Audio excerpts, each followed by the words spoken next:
짜잔! 자, 벌써 다섯 번째 교육 영상입니다. 지난 영상까지 해서 지난 영상에서는 나한테 어떤 패턴이 맞는지에 대해서 제가 말씀드렸고요. 사실 오늘은 지역에 따라서 또 어떤 패턴으로 하는 게 맞는지에 대해서 한번 영상 찍어보려고 했었는데요.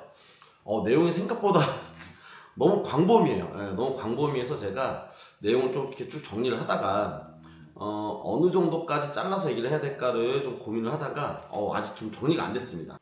제가 이제 이렇게 영상을 찍을 때는요, 따로 뭐 이렇게 대본을 만들고 뭐 하는 게 아니죠. 그냥 거의 라이브로 떠듭니다.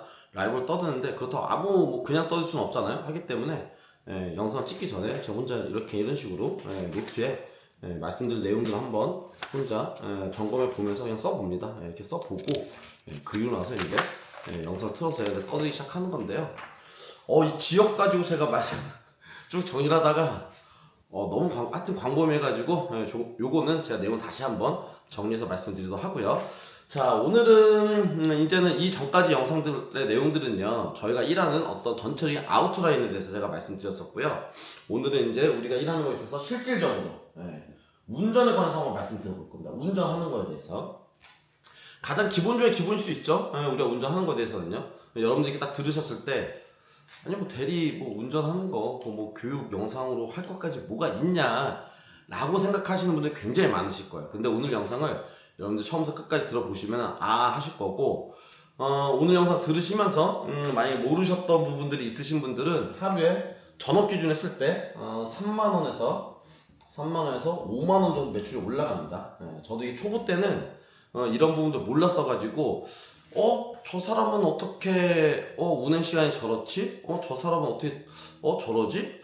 나는 똑같이 운전해도 뭐 아니 아무리 밟는다 해도 저건 아닐 텐데 나는 뭐 이렇게 의혹 이런 생각을 많이 가졌었어요. 근데 제가 운전 일을 하면서 어떤 부분들 깨닫고 생각을 하고 일을 하다 보니까는 그게 아니었구나, 내가 모르는 게 있었구나 라는 생각이 많이 들었었습니다. 그래서 그런 부분들 오늘 제가 하나씩 정리해가지고 말씀을 드려보도록 하겠습니다. 우선 우리가 대리를 하면서요, 운전을 할 때 빨리 가야 됩니까? 아니면은 안전하고 편안하게 운전해야 됩니까? 정답이 없죠? 정답은 있습니다. 신속하게 이동하고 운행을 하면서 안전하고 편안하게, 이게 정답이에요. 이게 신속하게 이동을 하면서 플러스 뭐 안전하게 아니면 편안하게. 근데 이게 사실은 대립 되는 관계죠. 빠르게 운전하면은 사실상 편안한 운전이 잘 안 되죠. 안전한 운전이 좀 잘 안 되겠죠. 또 반대로 안전하고 편안하게 운전하다 보면은 빠르게 운전하는 건 사실상 상반되는 얘기가 됩니다. 근데 오늘 말씀드릴 거는 이 두 가지를 같이 잘 병행해서 우리가 수입도 더 올릴 수 있게 만들어 드리고, 또 고객님대로 편안하게 운행이 돼서 오히려 뭐 팁을 받는다든지 아니면 좋은 칭찬을 듣는다든지 할 수 있는 그런 부분도 하나씩 한번 말씀드려 보겠습니다. 자, 우선 신속하게 굉장히 중요한 사안 중에 하나예요.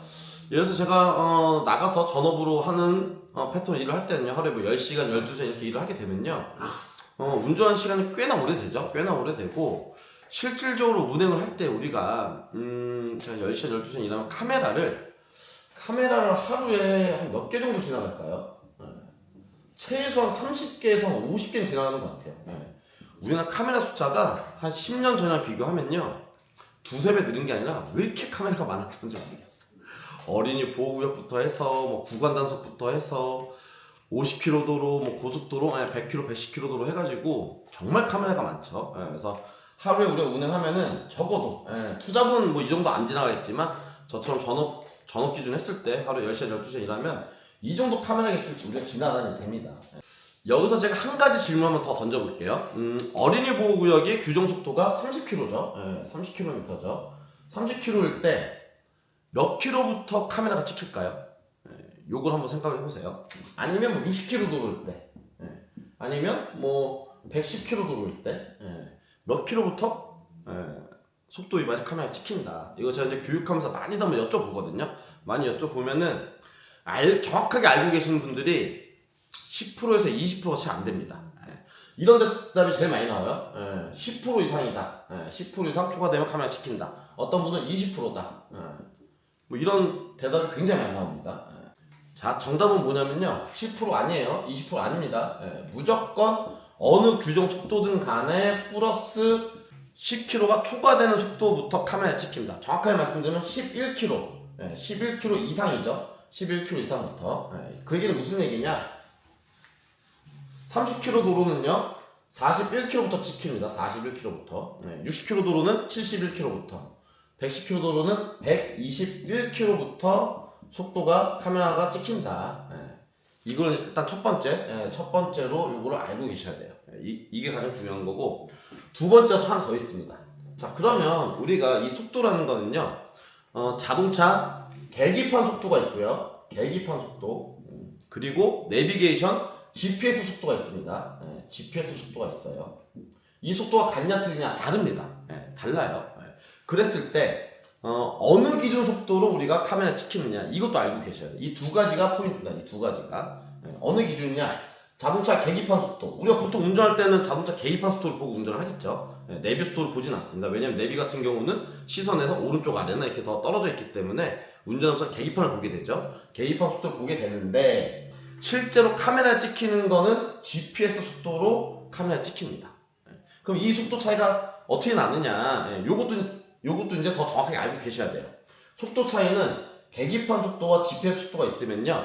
GPS 속도가 보통 통상적으로 4에서 5km 정도, 4에서 5km 정도 덜 나옵니다. 덜 나와요. 무슨 얘기냐? 계기판이 만약에 60km가 찍혀 있으면요. GPS 속도는 55km. 이렇게 찍힙니다. 요거는 여러분들 운전을 하시면서 내비게이션 보시잖아요. 내비게이션 속도 나오시잖아요. 그거를 내 계기판을 보시고 내비게이션 속도 보시면은 4, 5km 정도 차이가 난다는 걸 알 수가 있습니다. 자, 그렇다 치면 이제 결론을 말씀드려 볼게요. 자, 어린이 보호구역 30km일 때는 41km부터 카메라에 단속이 되는데요. 실제로 우리가 자동차 속도 계기판 봤을 때는 45km 정도 찍혔을 때가 40km나 41km가 나오기 때문에 이거 찍힐 수도 있고 안 찍힐 수도 있어요. 할 때 이렇게 달리는 건 위험합니다. 살짝 위험해요. 어찌됐건 간에 요 정도 속도까지 정확하게 말해서 한 44km 해볼게요. 44km까지 달리면 39나 40km이기 때문에 카메라에 단속이 안 된다. 45km 정도, 그러니까 43km 정도, 44km 정도 지나가면은 아무런 문제가 없다. 라고 말씀을 드립니다. 그럼 저 같은 경우는 어떻게 운전하냐? 요건 살짝 아딸딸 하잖아요. 긴가민가 하잖아요.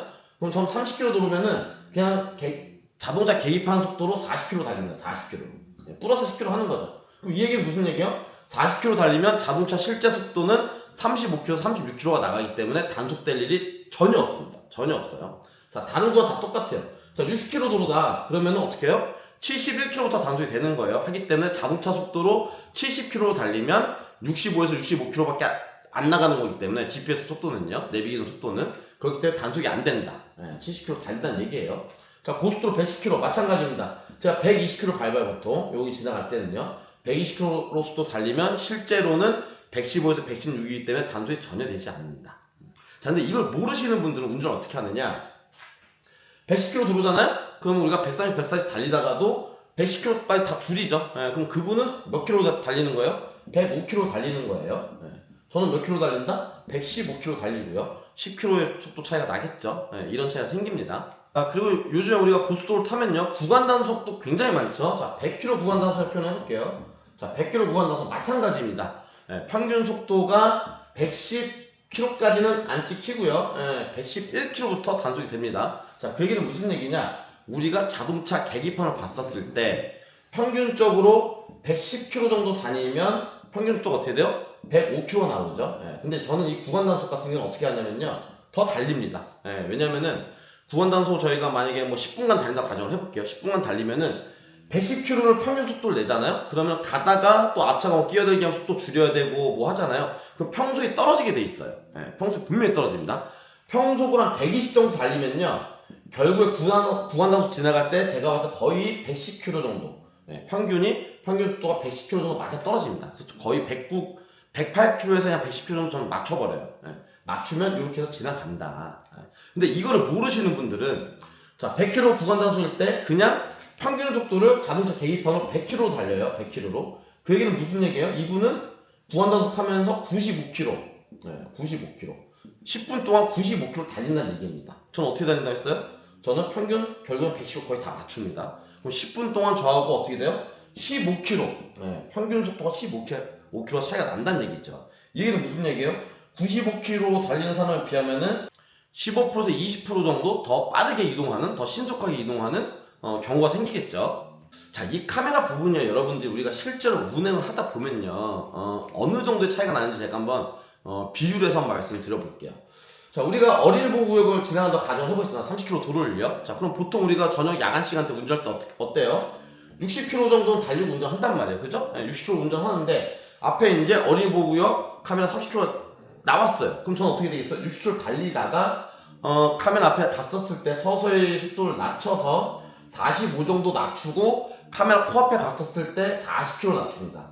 40km 낮춰서 운행을 하겠죠. 그럼 40km까지만 떨어졌다가 다시 카메라 지나가면 다시 가속을 밟아서 60km까지 올라가겠죠. 자, 그럼 이게 무슨 얘기냐면 60km 우리가 달려가다가 그 멈추는 속도는 45까지 정도만 낮췄다가 마지막에 40까지만 떨어졌다 다시 올라간다는 얘기예요. 자, 이 상황하고, 자, 이걸 모르시는 분들 만약 30km에 찍힌다고 생각하시는 분이 있어요. 30km 이상부터. 그러신 분들은 무슨 얘기예요? 25에서 28km 정도까지 떨어뜨린다는 얘기죠. 자, 이건 무슨 말이냐? 60km 달리다가 25km까지 줄이려면은 훨씬 더 먼저, 더 먼 거리에서부터 우리가 제동하기 시작해야 됩니다. 그죠?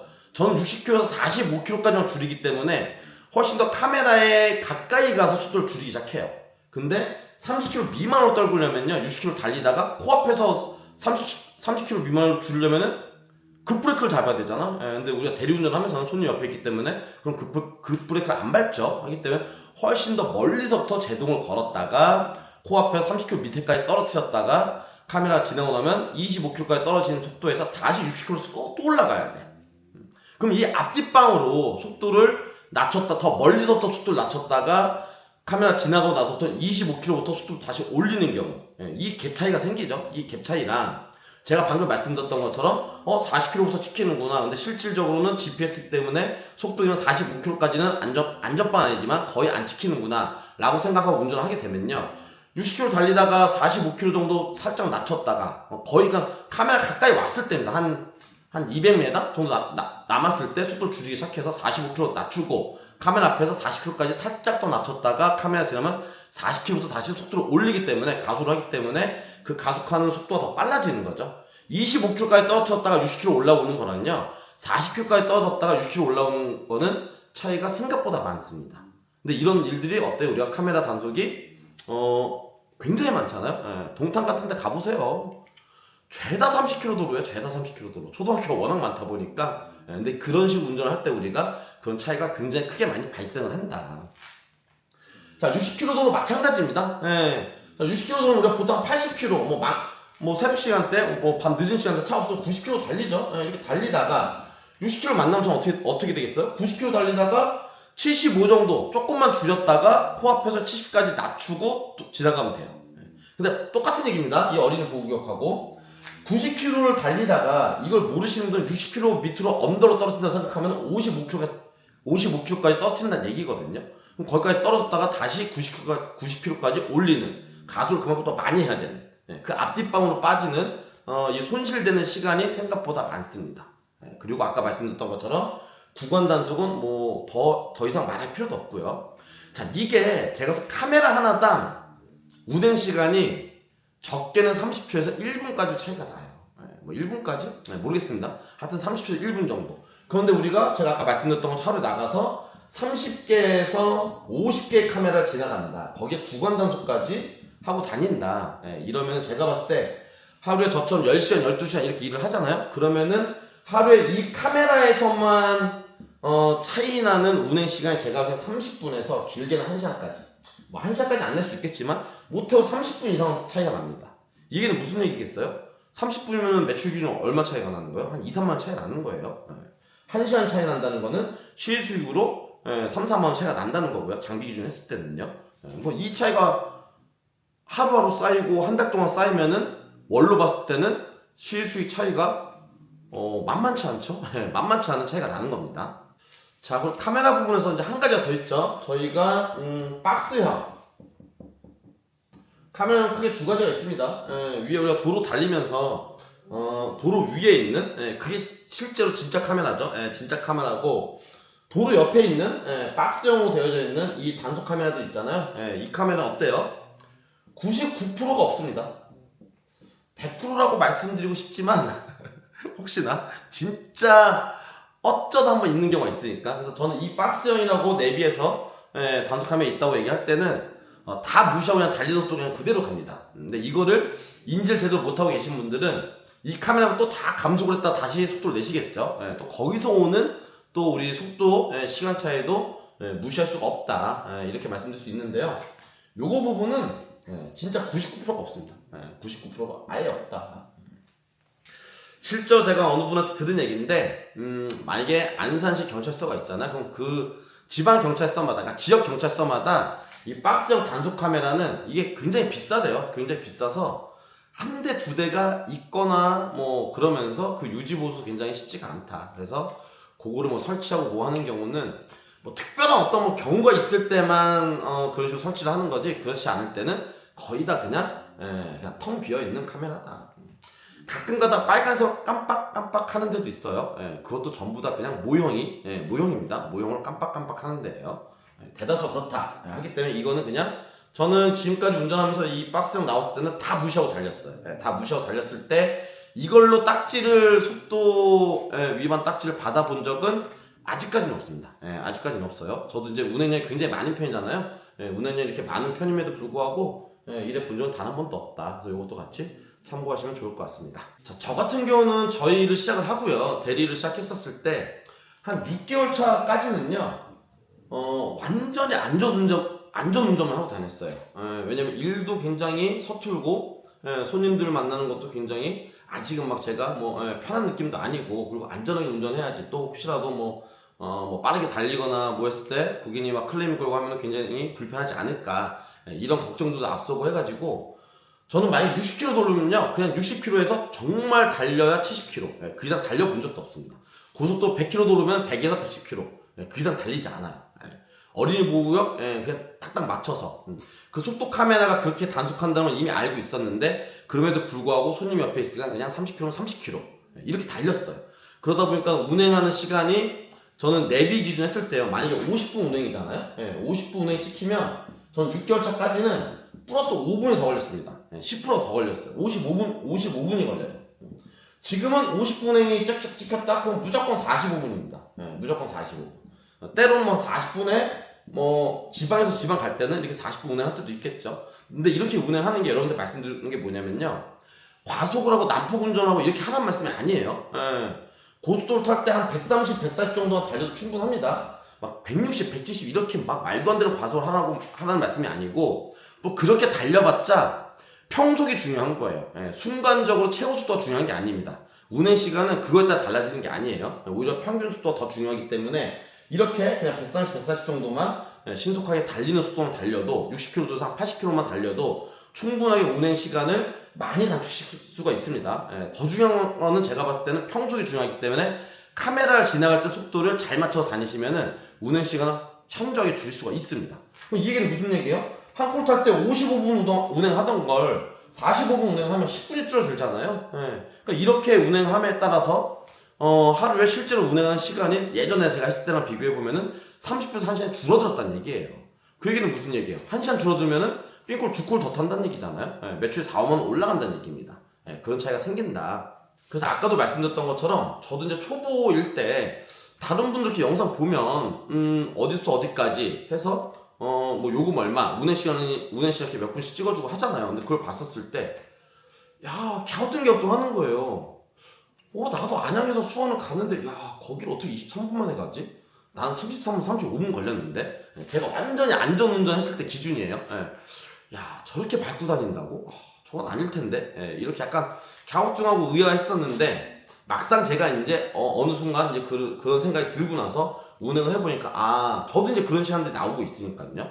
지금 만약에 마치 여러분들 제 영상을 보셨을 때 운행 시간 보면은, 야, 생각보다 너무 짧은데? 이런 생각 하시는 분도 분명히 계실 겁니다. 근데 저는 이제 운행 시간을 찍을 때는요, 운행을 스타트해서 운행이 종료되는 시점, 그러니까는 아파트 단지 들어가, 딱 운행하는 시간만 말씀드리긴 해요. 주차하는 시간은 저는 포함시켜서 말씀 안 드립니다. 왜냐면 우리가 콜 잡았을 때 그 콜차에서 나오는 카카오나 콜마나 운행 시간도 실제로 운행 시간을 찍어주는 거잖아요. 예, 주차하는 시간은 좀 더 걸릴 수도 있고 뭐 빠르게 할 수도 있고 하다 보니까 그 갭이 생기기 때문에 여러분들 제가 이제 알려드리는 거는 실제 운행하는 시간 기준을 말씀드리고 있습니다. 그래서 그렇게 참고하시면 좋을 것 같고요. 그래서 아무튼 간에 여러분들 운행하시면서 이런 부분들을 인지하시고 조금씩 운행 시간을 조금씩 단축시키면은 매출에도 분명히 도움이 된다. 이렇게까지 말씀드리면서 이 부분은 마무리를 하도록 하겠습니다. 자, 다음으로는 운전할 때 우리가 안전한 운전, 안전한 운전이라는 표현보다는 오히려 고객이 편안하게 느껴지게 하게끔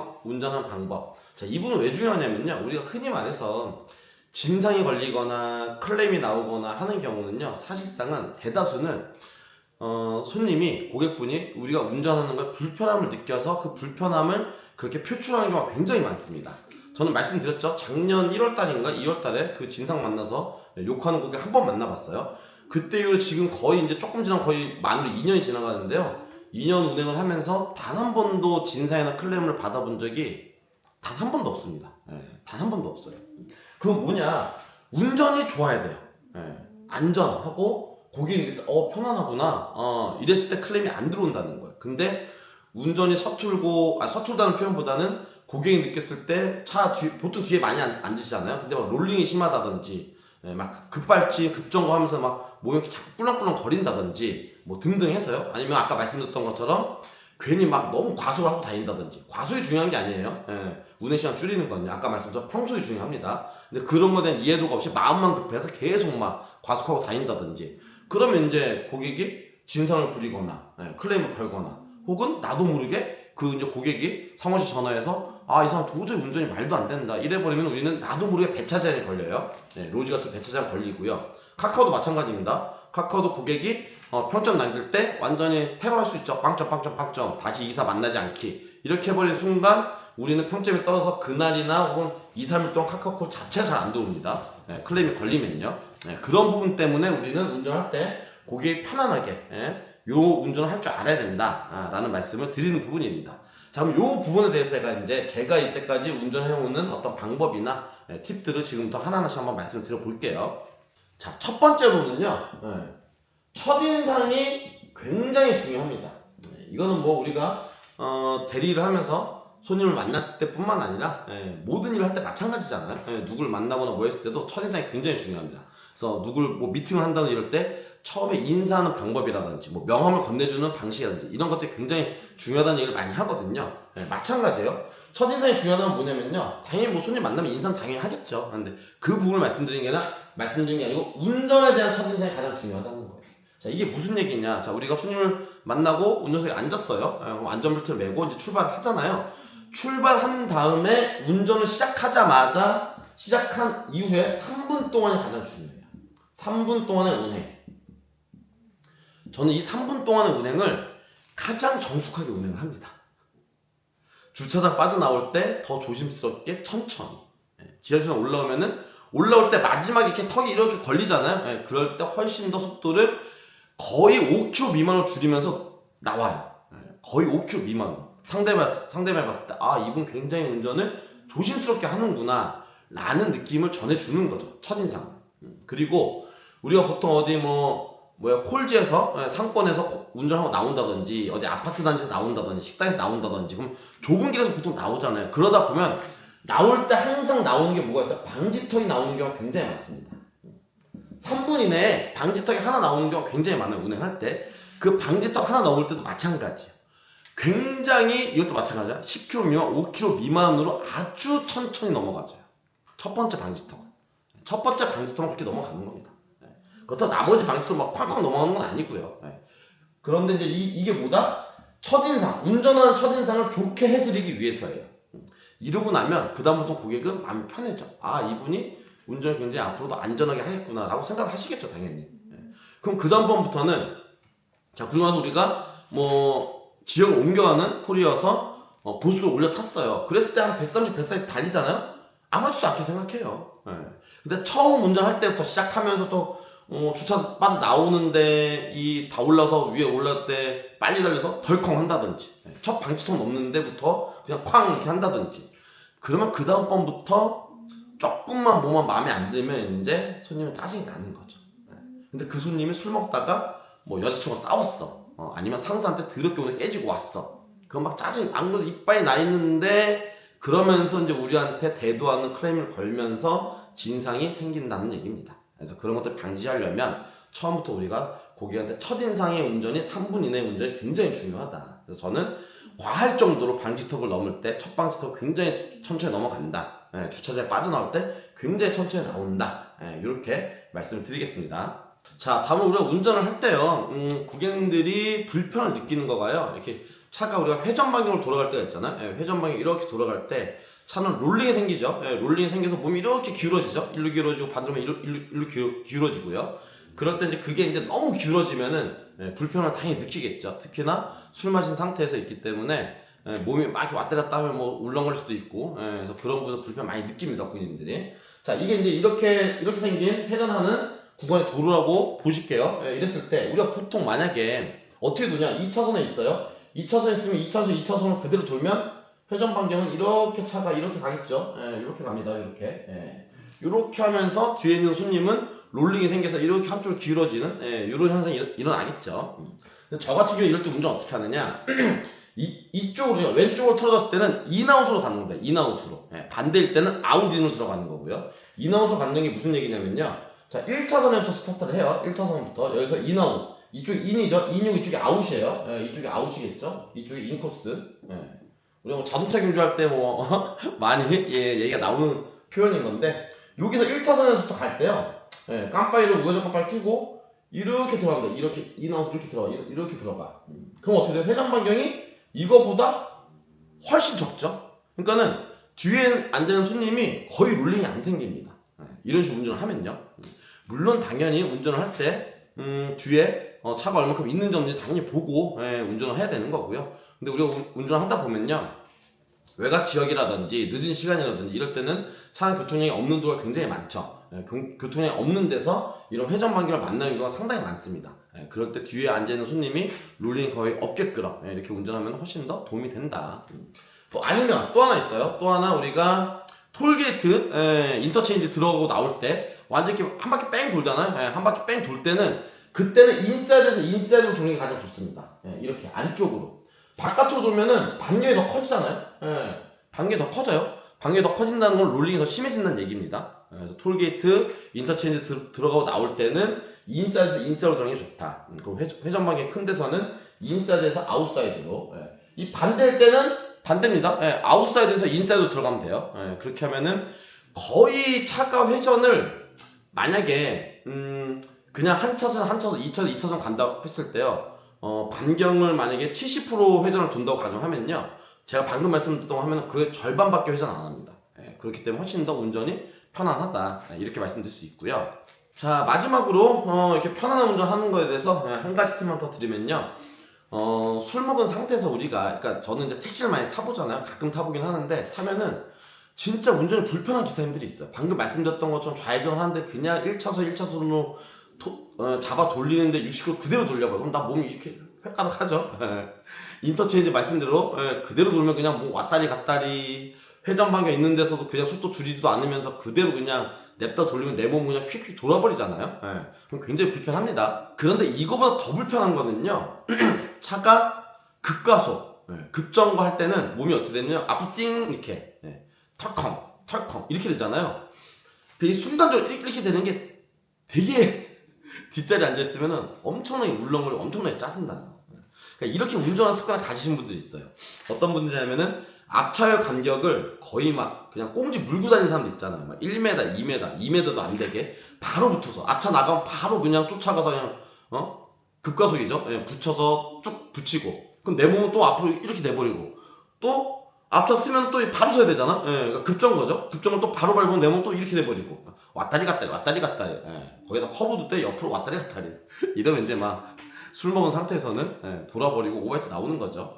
그럼 짜증나면 이제 짜증 부리는 거예요, 우리한테. 그래서 이제 급가속과 급정을 절대 하면 안 되는데, 조금 더 깊은 팁을 드리자면요, 저는 운전할 때 어떻게 하냐면요, 급가속 급정은 당연히 안 하는 거고요. 그거는 우리가 이동하는 시간에 영향을 주지도 않습니다. 계속 신호 걸리는데 앞차의 간격을 한 10m, 20m 두고 가도요. 어차피 신호에 걸리기 때문에 이동하는 속도는 똑같아요. 예, 그거는 의미가 없어요. 예, 의미가 없다고 말씀드리고, 그리고 이제 브레이크 쓸 때가 이게 되게 중요해요. 브레이크 쓸 때 우리가 60km 달리다가 신호가 만약 빨간불 섰으면 40km 줄이다가 30km 줄이다가 점점 줄이다 마지막에는 지그시 밟으면서 그냥 차가 쓰겠죠. 근데 지그시 밟으면서 차를 이렇게 브레이크를 마지막에 딱 밟으면요, 마지막에는 운전한 사람은 못 느낍니다. 근데 뒷자리 앉은 사람은 약간이라도 이렇게 되게 돼 있어요. 약간이라도 이렇게, 살짝이라도. 근데 그게 신호가 많은 우리가 시내 도로 운전할 때는 신호 걸릴 때마다 이런단 말이야. 신호 걸릴 때마다 한 번씩. 이게 굉장히 불편함을 느낄 수 있겠죠. 근데 이걸 안 하려면 어떻게, 브레이크 밟을 때 어떻게 하셔야 되냐면은, 속도를 줄였어요. 60에서 30 줄이고 20 줄이고 10 줄였잖아요. 그럼 거의 다 쓰잖아요. 차 거의 다 섰을 때 브레이크를 거의 다 밟았다가 거의 다 섰을 때 브레이크를 살짝 띄는 겁니다. 브레이크를 살짝 띄면은, 살짝 띄어도 차는 멈추게 돼 있어요. 살짝 띄면서 차가 거의 완전 다 섰을 때 다시 브레이크를 살짝 밟으면 돼. 그럼 뒷자리 앉은 사람 어떻게 되냐? 아무런 미동이 없어요. 아무런 미동 없이 그냥 차가 부드럽게 쓰고 멈추고 끝납니다. 그럼 방금 말씀드렸던 것처럼 브레이크 쓸 때마다 아무런 미동이 없이 내가 차가 그냥 서버리고, 출발할 땐 당연히 천천히 나가는 거죠. 방금 말씀드렸던 것처럼 갑자기 출발해봤자 우리가 이동하는 속도는 똑같습니다. 하기 때문에 출발할 때도 서서히 출발하는 거고요. 그럼 뒤에 앉은 손님이 출발할 때도 서서히 하니까 아무런 미동도 없고요. 브레이크 쓸 때마다 아무런 미동이 없고, 아까 말씀드렸던 것처럼 어떤 회전 방향 돌 때도 롤링이 안 생기고 거의 안 생기게 제가 운전을 하고요. 그러면 운전하는 입장에서 얼마나 편하고 좋아요. 근데 어떤 카메라 속도라든지 뭐 80km, 100km 걸렸을 때는 그만큼 충분한 속도를 내도 아무 상관없습니다. 그때도 마찬가지예요. 급가속 급점검 안 하면 돼요. 지그시 속도가 올라가고요. 지그시 속도를 낮추면 됩니다. 그걸 맞추면서 운전을 하면서 우리가 속도를 내면은 손님은 아무런 불편함이 없어요. 자, 이게 정리를 해볼게요. 자, 만나자마자 첫인상은 3분 이내에 굉장히 조심스럽게 운전하는 걸 먼저 보여줬어요. 보여드리고, 신호 걸렸을 때 급출발, 급정거를 전혀 하지 않으면서 부드럽게 출발하고, 쓸 때도 아무런 미동 없이 우리가 브레이크를 잡아주고요. 그럼 고객이 굉장히 편안하잖아요. 또 말씀드렸던 것처럼 롤링이 생기는 구간에서도 최대한 롤링이 없게 운전을 하면은 고객은 너무나도 편안하다는 거예요. 그렇게 운전을 하고 우리가 고속도로 올라갔다. 근데 140, 140 달린다. 아무런 불편이 없습니다. 물론 막 그렇게 했다고 해서 막 160, 180 밟아버리면 그거는 오바잖아요. 그렇게까지 빨리 달릴 이유도 없습니다. 오히려 평균 속도는 우리가 카메라 속도에서만 조금씩만 더 덜 줄이고, 밟는 속도를 더 가속이 더 빨라지게 할 수 있기 때문에, 그렇게만 하더라도 제가 운행해봤을 때는 운행 시간은 충분하게 줄어듭니다. 운행 내비 시간 나온 거에 10%는 무조건 다 줄어들어요. 자, 그렇게 해서 오늘 제가 말씀드린 내용들은요, 우리가 대리운전, 탁송도 마찬가지, 대리도 마찬가지, 운전하는 건 다 기본이고, 하루에도 몇 시간씩, 한 달로 따지면 몇백 시간 운전을 해야 되는데요. 가장 기본 중에 기본인 겁니다. 하지만 오늘 말씀드린 내용들 중에서 여러분들이 익히 알고 있는 분도 있겠지만 익히 모르고 계신 분도 분명히 있을 수 있겠죠. 그래서 신속하게 운전하면서 이 편안하고 안전하게 운전하는, 이건 사실상 상반되는 얘기지만 이 두 가지를 같이 밸런스 있게 잘 조화롭게 운전함으로써 우리가 운행 시간을 단축을 시키고, 고객님한테는 클레임이나 어떤 진상을 만날 일도 없애고, 카카오 같은 거에 클레임이 걸려서 우리가 어떤 피해를 보는 상황도 없애면서, 제가 지금까지 운행하면서 정말로 2년 가까이, 작년 1월달 이후부터는요 2년 가까이 동안에 단 한 번의 운행에 대한 클레임, 또 그 외적인 클레임을 한 번도 받지 않고 운행해온 방법 중에 하나입니다. 그리고 운전대로 신속하게 해서 매출대로 극대화시킬 수 있는, 이렇게 말씀드리도록 하겠습니다. 여러분, 사실 우리가 대리운전 한다는 일이요, 콜 잡고 가서 그냥 고객님 집에 데려다 주면 되는 일입니다. 극히 단순한 일 중에 하나예요. 하지만 그 안에서 좀 더 디테일하게 보면요 요소들이 굉장히 많아요. 우리가 매출 올리는 데 있어서 아까도 처음에 말씀드렸던 것처럼 이 신속하게 운전하는 방법, 카메라 단속에 대해서 제대로 정확하게 이해하고 있으신 분들이 제가 교육을 500분 이상 하면서 여쭤봤을 때 10%에서 20%밖에 안 나옵니다. 정확하게 알고 계신 분들이요, 실제로. 물론 오신 분들은 대다수 초보분들이시기 때문에 그러실 수 있겠죠. 근데 경력이 있으신 분들도 모르시는 분 굉장히 좀 많다고 생각을 해요. 근데 이런 부분들이, 이런 요소들이 여기서 나오는 게 운행 시간, 제가 아까 말씀드렸던 것처럼 하루에 30분 1시간 단축을 시킨다. 이런 요소 하나하나들이 모여서 매출의 극대화를 만든다는 얘기입니다. 오늘 말씀드렸던 운전하는 것 뿐만 아니라 우리가 뭐 콜 잡는 거라든지 탁송할 때 뭐 요금 조정하는 방법이라든지 뭐 여러 가지 요소들이 많겠죠. 콜 잡는 방법에서만도요 요소가 몇 가지가 있습니다. 몇 가지. 한두 가지가 아니에요. 그래서 그런 것들 여러분들이 하나하나씩 노하우들을 정말로 잘 알아가시고 잘 교육 영상을 통해서 배우셔야 되신다면은 빠르게 성장해서 좋은 매출을 낼 수 있지 않을까 생각해 봅니다. 자, 오늘 영상 이렇게 해서 마무리하도록 하겠습니다. 오늘 영상도 여러분들한테 조금이라도 도움이 되기를 바라면서 오늘 영상 마무리하겠습니다. 자, 오늘도 수고 많으셨습니다. 여러분들 인사드릴게요. 빠이.